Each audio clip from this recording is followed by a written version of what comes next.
नमस्कार साथियों, की फैक्ट में आप सभी का स्वागत है। उम्मीद करता हूं आप सभी लोग अच्छे होंगे। सभी से आग्रह रहेगा कि सनातनी और राष्ट्रवादी भाई इस चैनल को सब्सक्राइब जरूर कर लें और अपना समर्थन देते रहें। दोस्तों, हम बात करने वाले हैं कॉलेजियम सिस्टम के बारे में। 15 सितंबर को, यानी कि यह वीडियो जब मैं आज 16 सितंबर को रिलीज हो रहा है, 15 सितंबर की शाम को chief justice of India D Y Chandrachud NDMC के कन्वेंशन सेंटर में राम जेठमलानी मेमोरियल लेक्चर में अपनी स्पीच दे रहे थे। स्पीच जब दे रहे थे सीजीआई साहब, तो उन्होंने कॉलेजियम के बारे में बहुत सारी बातें की और यह भी एक्सेप्ट किया कि कॉलेजियम सिस्टम में खामी है, कॉलेजियम सिस्टम में पारदर्शिता की कमी है, हम उस पर काम कर रहे हैं। इतने दिन से चाहे पूर्व लॉ मिनिस्टर हों, किरण रिजिजू हों, चाहे सरकार के और लोग हों, चाहे बहुत सारे रिटायर्ड जज हों या बहुत सारे एनालिस्ट हों, बहुत सारे लोग इसी बात को कह रहे थे कि कॉलेजियम सिस्टम में पारदर्शिता होनी चाहिए। लेकिन सीजीआई साहब बहुत सारी बातें की, उस पर तो डिस्कस करेंगे ही करेंगे। लेकिन सीजीआई साहब एक बात बड़ी चतुराई से गोल कर गए।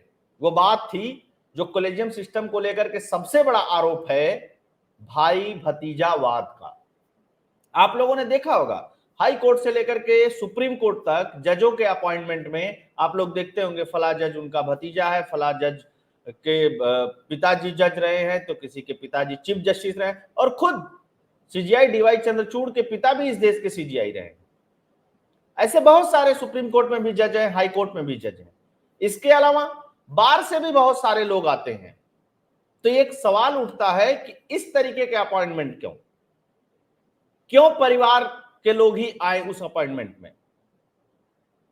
इस पे सीजीआई साहब ने कुछ नहीं कहा। तो कहा क्या, उस बात को समझते हैं, उस बात को जानने की कोशिश करते हैं और इनका रुख भी जानने की कोशिश करते हैं। भारत के मुख्य न्यायाधीश डीवाई चंद्रचूड़ ने शुक्रवार को कहा कि वह कॉलेजियम प्रणाली की आलोचना को बहुत सकारात्मक और आशावादी परिप्रेक्ष्य में लेते हैं। मतलब इन्होंने कहा कि लोग जो कॉलेजियम की आलोचना करते हैं, हम उसको सकारात्मक रूप से लेते हैं। उन्होंने कहा अगर आलोचना नहीं करेंगे, आलोचना को कोई निंदा समझेगा, तो संस्थान में सुधार नहीं किया जा सकता है। यानी मतलब इतने दिन तक जो मैं यूट्यूब पे आलोचना किया कॉलेजियम सिस्टम का, या और लोग भी जो करते हैं कॉलेजियम सिस्टम की आलोचना, उस आलोचना के बाद ही चीफ जस्टिस ऑफ इंडिया को समझ में आया कि कॉलेजियम में सुधार की जरूरत है। अच्छा जी, यह देखते हुए संवैधानिक अदालतों के न्यायाधीशों की नियुक्ति पर विचार करते समय तथ्यात्मक डेटा की कमी के लिए कॉलेजियम की आलोचना की जाती है। हम लोग एक बात और कहते हैं कि अचानक से कैसे पता चल जाता है कि यही जज ठीक है नियुक्त करने में? उन्होंने कहा हमारे पास पर्याप्त डेटा है, लेकिन हम लोग मीटिंग में जो बात करते हैं ना, वह नहीं सबको बता सकते। भारत के चीफ जस्टिस अगर कॉलेजियम सिस्टम के अध्यक्ष हैं और वो लेक्चर में इस बात को एक्सेप्ट करते हैं कि कॉलेजियम सिस्टम में ट्रांसपेरेंसी लाने के लिए जो आलोचनाएं हुई हैं वो ठीक है, हम उसको पॉजिटिव लेते हैं, तो आलोचना इस बात के लिए भी हुई है कि हाई कोर्ट और सुप्रीम कोर्ट से भाई भतीजावाद भी खत्म होना चाहिए, एक ट्रांसपेरेंट सिस्टम होना चाहिए उसमें, ताकि कोई भी सामान्य परिवार का बच्चा जो टैलेंटेड हो, जिसके अंदर क्षमता हो, वह हाई कोर्ट और सुप्रीम कोर्ट का जज बन सके। एक पैमाना होना चाहिए, एक पैरामीटर होना चाहिए। आज दोस्तों ये स्थिति है कि अगर हमारे घर का या आपके घर का कोई भी बच्चा हाई कोर्ट या सुप्रीम कोर्ट का जज बनना चाहता है, तो उसको ट्रांसपेरेंट प्रोसीजर पता ही नहीं है, क्योंकि ट्रांसपेरेंट प्रोसीजर कोई है ही नहीं। जैसे आप यूपीएससी का एग्जाम दोगे तो आप आईएएस, फॉरेन सर्विस में आईआरएस, आईपीएस सब कुछ बन सकते हो। आपको देश का प्रधानमंत्री बनना है तो आप चुनाव में जाओगे, आपके पास संख्या बल होना चाहिए, आप चुनाव, आपके सांसद जीते और 272 सांसद हो जाएंगे या उससे अधिक हो जाएंगे तो आप इस देश के प्रधानमंत्री बन सकते हैं, अगर वो समूह आपको चुनता है तो। इस देश में राष्ट्रपति का भी चुनाव होता है तो पता चलता है कि उसमें सांसद और विधायक जिसको अधिक वोट दे देंगे वो राष्ट्रपति इस देश का बन जाएगा। सबके बारे में सब कुछ है। और जब अपॉइंटमेंट की बात आती है तो हर संस्था के अपॉइंटमेंट के लिए एक प्रोसीजर है, ट्रांसपेरेंट प्रोसीजर है। आपको पता है कि आईएएस कैसे बन सकते हैं, पढ़ना पड़ेगा, उसके लिए पेपर लिखना पड़ेगा, मार्क्स आएंगे, इंटरव्यू आएंगे होंगे। लेकिन हाई कोर्ट और सुप्रीम कोर्ट के जज के बारे में कोई ऐसा सिस्टम नहीं है कि हम और आप कहां से फॉर्म भर दें और कहां से जाकर के जज बन जाएं। इसलिए सवाल उठता है इसके ट्रांसपेरेंसी पे।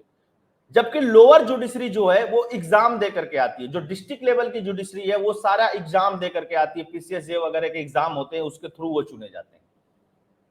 इसलिए ट्रांसपेरेंसी की बात बार बार उठ रही है। खैर, बहुत अच्छी बात है कि कम से कम चीफ जस्टिस ऑफ इंडिया ने इस बात को स्वीकार तो किया कि आलोचना लोगों ने ठीक की और हम उसमें सुधार कर रहे हैं। उन्होंने और क्या कहा कि उच्च सुप्रीम कोर्ट के पास उच्च न्यायालयों और न्यायाधीशों के दिए जा रहे निर्णय, रिपोर्ट, योग्य निर्णय और निर्णयों की गुणवत्ता का डेटा है। आप सोचिए कितना डेटा होगा, और सुप्रीम कोर्ट के जजेस के पास या कोलेजियम के पास कितना समय है उन डेटाओं का विस्तृत अध्ययन करने का, यह भी अपने आप में सवाल है। इसीलिए सीजीआई साहब ने एक बात बहुत ईमानदारी से घुमा दिया कि क्या डिस्कस होता है ये नहीं बताएंगे, है ना। और इसी के लिए सरकार से भी बहुत बार कोलेजियम सिस्टम पे टकराव होता है। हालांकि सरकार का कोई रोल नहीं है किसी जज की नियुक्ति में। सरकार का काम इतना है कि वो आईबी और जो खुफिया एजेंसियां हैं उनकी रिपोर्ट सुप्रीम कोर्ट को सौंप दे कि आपने जिनका रिकमेंडेशन किया है उनके बारे में यह रिपोर्ट है। कभी कभी उसमें लेट हो जाता है तो सुप्रीम कोर्ट चिल्ला पड़ता है कि सरकार को ऐसे नहीं करना चाहिए, सरकार ये नहीं कर सकती है, सरकार वो नहीं कर सकती है, सरकार को रिपोर्ट तुरंत दे देनी चाहिए। और सरकार रिपोर्ट दे देती है तो बहुत बार कोलेजियम मानता भी नहीं, नहीं हम इसको मानेंगे नहीं। आप लोगों को पता है कि एक रिपोर्ट को सार्वजनिक वेबसाइट पे पब्लिश कर दिया था आईबी और रा के रिपोर्ट को, इसी सुप्रीम कोर्ट ने। तब लोगों ने कहा था कि इस तरीके से अगर आईबी और रा खुफिया एजेंसियों की रिपोर्ट को सार्वजनिक किया जाएगा तो यह देश हित में नहीं है। खैर, उसके बाद कोई रिपोर्ट नहीं प्रकाशित की, लेकिन एक काम कर चुका है सुप्रीम कोर्ट, इसलिए सवाल उठता है। फिर इन्होंने आगे क्या कहा, थोड़ा उसको भी देख लेते हैं। कोलेजियम के फैसले को अधिक पारदर्शी बनाने पे जोर दे रहे हैं। उन्होंने कहा कि सुप्रीम कोर्ट और हाई कोर्ट के न्यायाधीशों के चैनल में कोलेजियम के फैसले को अधिक उद्देश्यपूर्ण, पारदर्शी बनाने का काम अभी प्रक्रिया में है। क्यों भाई अभी प्रक्रिया में है इतने दिन से? सीजीआई साहब, कब से चल रहा है? क्या किसी चीफ जस्टिस को इस बात का ध्यान नहीं रहा कि कोलेजियम सिस्टम पारदर्शी होना चाहिए? कोलेजियम ही है तो कम से कम उसको ही पारदर्शी बना दो कि लोग कम से कम सवाल उठाएं। लेकिन आप लोगों को तो करना क्या है? आप लोगों को तो अपने लोगों को उसमें भर्ती करना है और बताना है कि यही सक्षम है।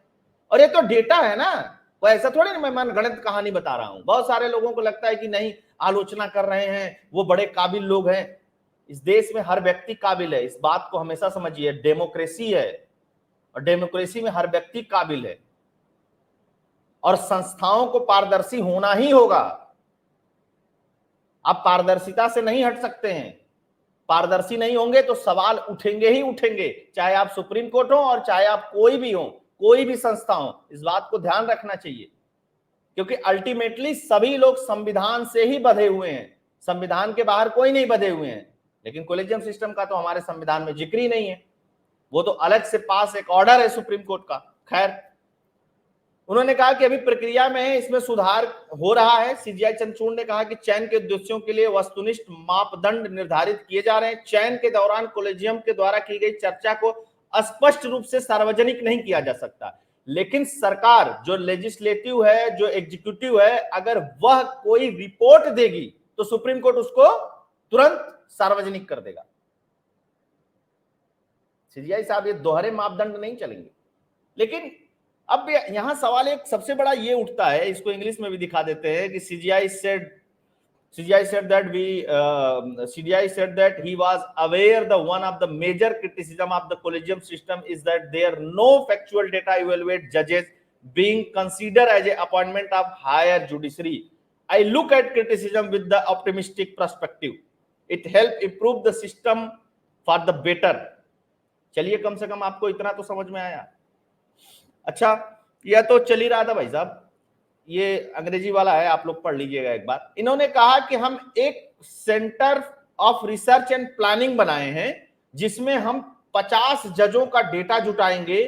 उन जजों के डेटा में से कुछ चेकलिस्ट बनाएंगे और उस चेकलिस्ट में से हम सुप्रीम कोर्ट के जजों की नियुक्ति करेंगे। इसीलिए इसी तरीके से हम हाई कोर्ट का भी बनाएंगे, इसी तरीके की और सारी चीजों का बनाएंगे, पुल बनाएंगे। हम इस पे बहुत काम कर रहे हैं, हम इस पे बहुत मेहनत कर रहे हैं।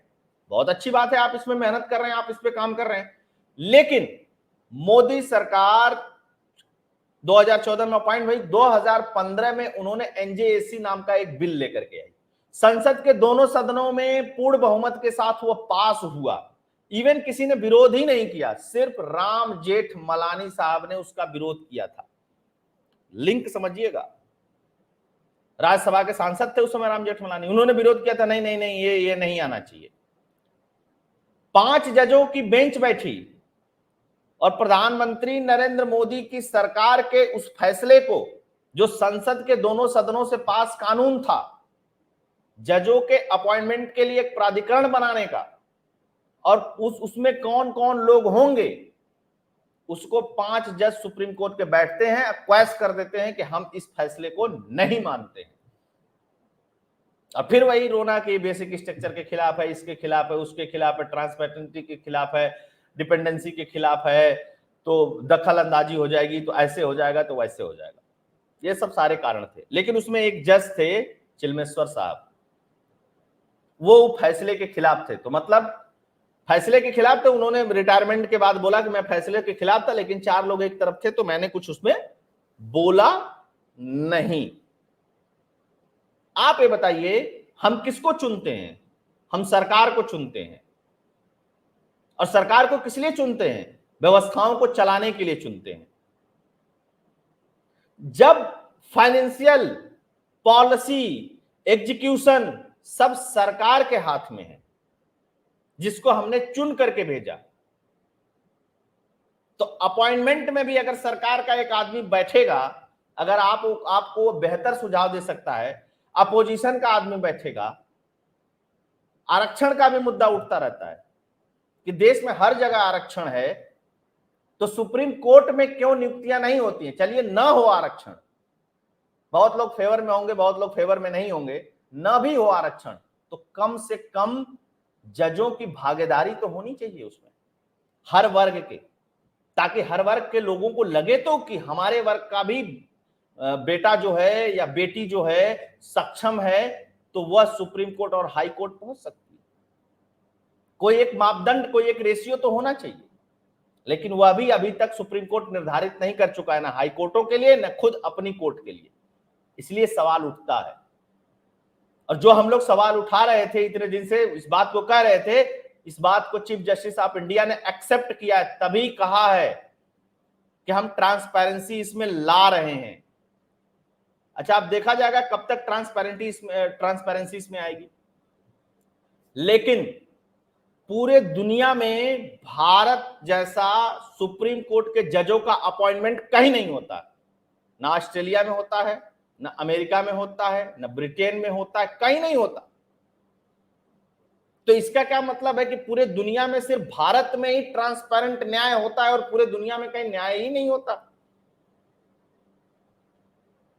अच्छा, अपीली प्राधिकरण नहीं है, या कोई इस तरीके का जुडिशियल कमीशन नहीं है कि जहां पे अगर किसी जज के ही फैसले में बायसनेस अगर लग रही है किसी को, तो वो जाकर के देख सके। ट्रांसक्रिप्ट के ऊपर भी मैंने 2-3 एपिसोड किए हैं।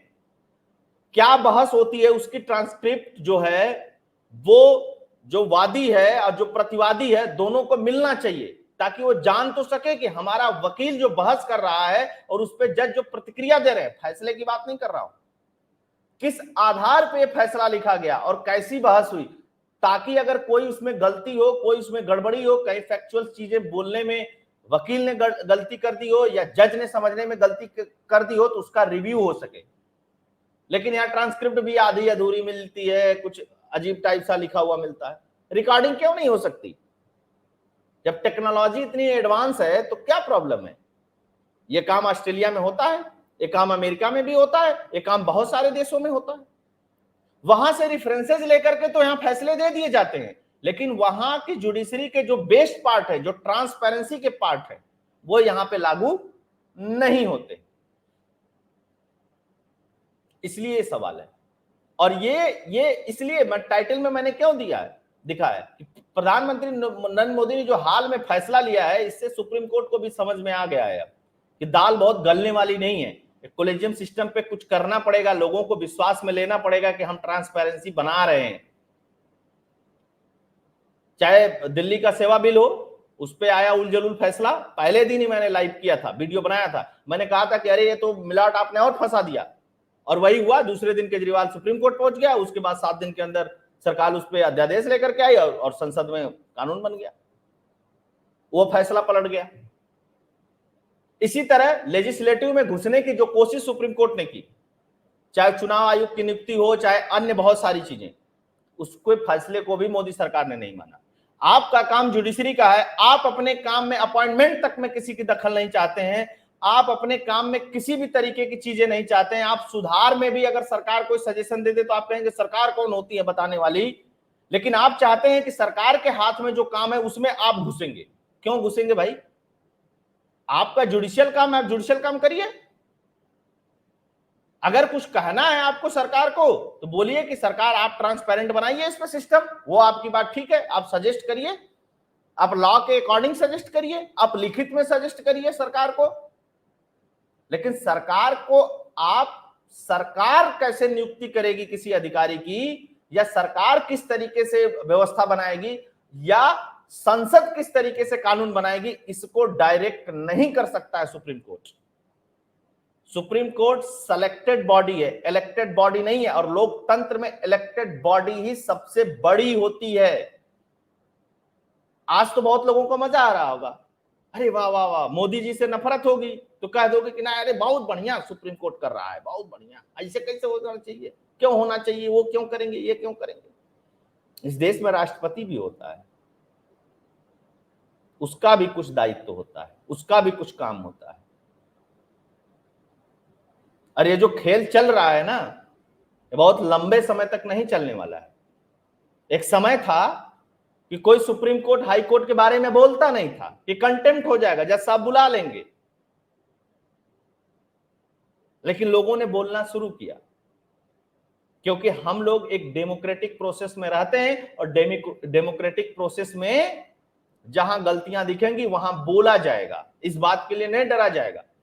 हालांकि क्रिटिसिज्म को तो सीजीआई ने पॉजिटिव लिया, लेकिन जब जगदीप धनखड़ जी ने कहा और पूर्व लॉ मिनिस्टर किरण रिजिजू ने जब इस पे सवाल उठाए, तो उसके बाद वहां से सुप्रीम कोर्ट से सॉलिसिटर जनरल के माध्यम से, अटॉर्नी जनरल के माध्यम से भेजा गया कि उनसे कह दीजिए कि वो लोग ना बोले इस पे। फिर इस पे बोला जगदीप धनखड़ जी ने कि हमको ढंग मत सिखाइए। क्यों बोला? क्योंकि जगदीप धनखड़ जी भी बहुत लंबे समय तक हाई कोर्ट और सुप्रीम कोर्ट में प्रैक्टिस किए हुए हैं, जानते हैं अच्छे से लॉ वो। तो ये बात थी।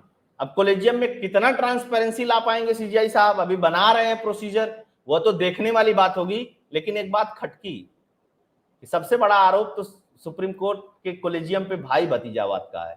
उस पे अगर 2 लाइन बोल देते सीजीआई साहब तो ये समझ में आता कि नहीं, वो वास्तव में कॉलेजियम के ट्रांसपेरेंसी को लेकर के सीरियस है। तो आप सभी लोग जुड़े, सभी लोगों का बहुत बहुत धन्यवाद। जय हिंद, जय भारत, जय श्री राम, जय सनातन।